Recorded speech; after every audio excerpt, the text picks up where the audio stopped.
Hi everyone, we are Group 1 and today we'll be talking about education in Finland. The Finnish school system is considered one of the best in the world, and this is because they continuously produce outstanding results in reading, maths, and science.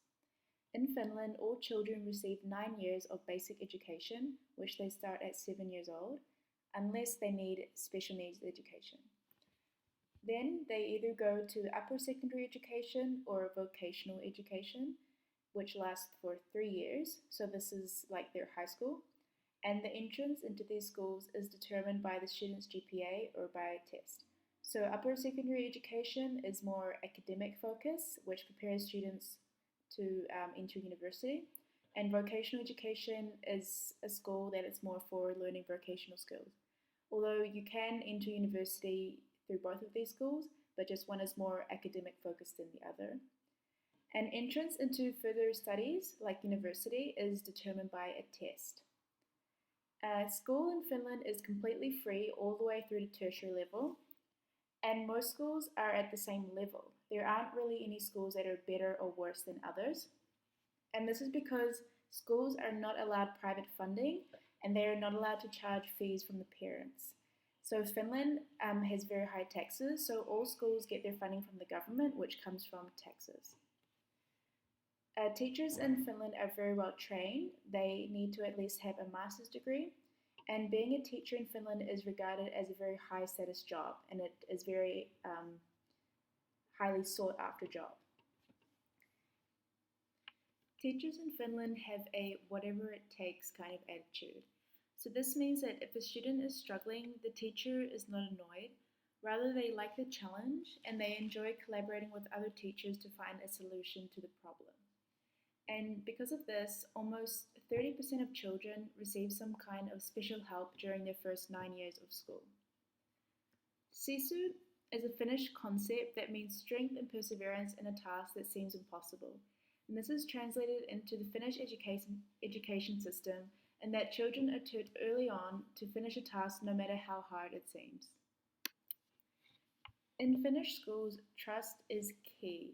Parents trust schools to make the right decisions and deliver a good education for their children.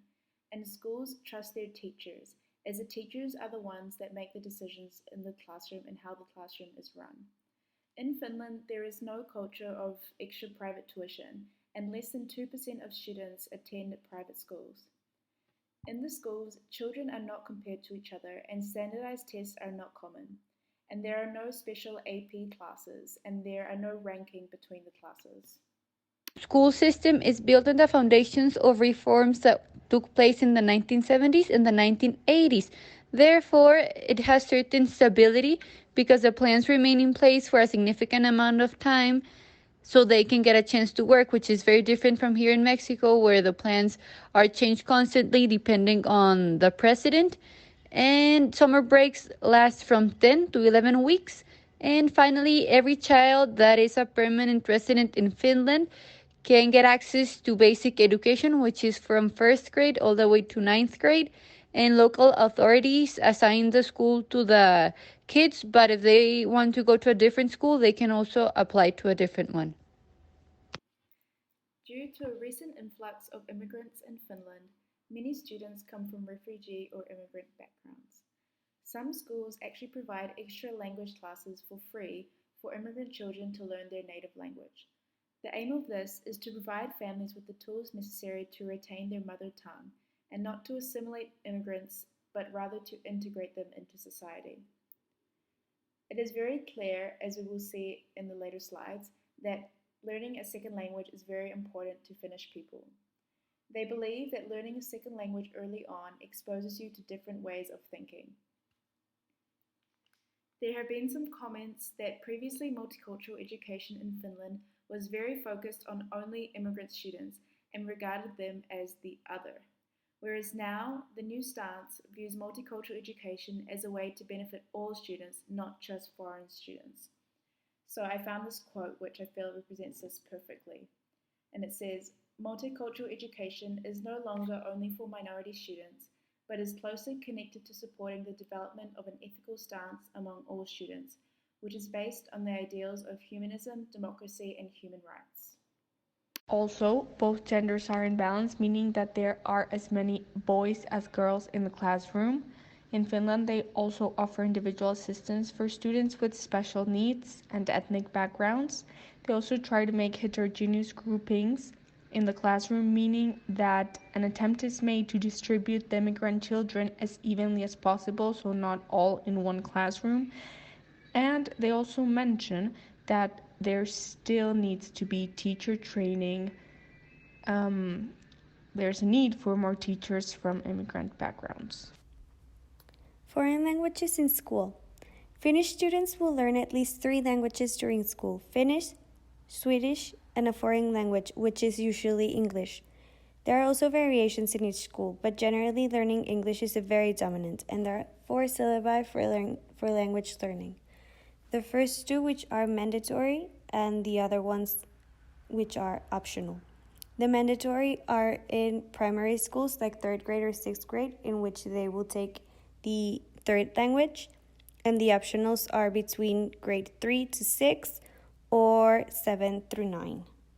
We were unable to find out specific information about how much time it takes for students to learn a foreign language, but we did find out that for immigrant students to get to learn Finnish, it takes around 2 academic years because they have to complete 10 courses, and they can either do this by going to class or working independently at home, well, since the pandemic began. And there's also different schedules and combinations so they can get to learn the language.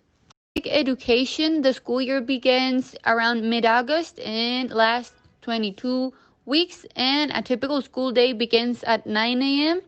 and there's 45 minutes of classes followed by a 15-minute break. So in total there's 4 hours of classes per day and 75 minutes of recess, and there's lunch, which is provided free of charge, and less than an hour of homework per day. Slide, you can see the amount of weekly lessons the students need to have per week depending on the grade they're in. Grades 1st through 6th grade are class instruction grades, and grades 7th through 9th grade are subject-specific instruction grades, which would be like middle school. And just like in Mexico, Finland school days are 5 days a week. A typical school day in upper secondary school starts at 8:15 a.m. and then they will go into homework. It will be very limited homework, and then they will go to lunch, which is provided free of charge, and then they will start classes with 15-minute breaks between each class. And then it would end at 2:45. The Finnish national curriculum establishes a certain parent-school relationship that there must be. It is divided in 4 themes. The first theme is cooperation based on values. So there is cooperation, meaning listening, support, feedback between the home and the school, and it is based on trust, respect, and equality from both sides. Theme 2 is cooperation as a meeting point of cultures, meaning that the family is a culture and it produces school interactions. So the family and the school must become acquainted with the diverse cultures within the families and within the school, making it an educational resource. Theme 3 is facing future demands together, meaning that both the school and the parents take responsibility for the student's future, providing information about the child's learning progress, etc. And the 4th theme is support through cooperation or without it, meaning that every individual is entitled to have support depending on their needs. Some of the child-rearing beliefs in Finland is that the Finnish government allows the parents to stay home with their child up to 3 years before they start school. It is also against the law to physically punish a child. Usually kids will move away from their home when they turn to 18. They can go to work or they can go to study. Children are also allowed to disagree with their parents. Playing is a very important part in education. It's a way to learn, and it's also a fun way for children to develop. And children are allowed to learn at their own pace and are taught to be independent. Taboos you should know when going to Finland or meeting a Finnish person. When meeting a Finn, always shake hands and make eye contact. They take eye contact very seriously. They will also, most of the time, carefully consider what they say and expects others to do so. They have very, very flexible gender roles. They're usually direct and they usually don't wear clothes in summer. I just want to add that these taboos or these things are not for all Finnish people. I mean, everyone is different, but this is what you usually see. Thank you so much for watching. Here are all of the references we used for this presentation and our honor code.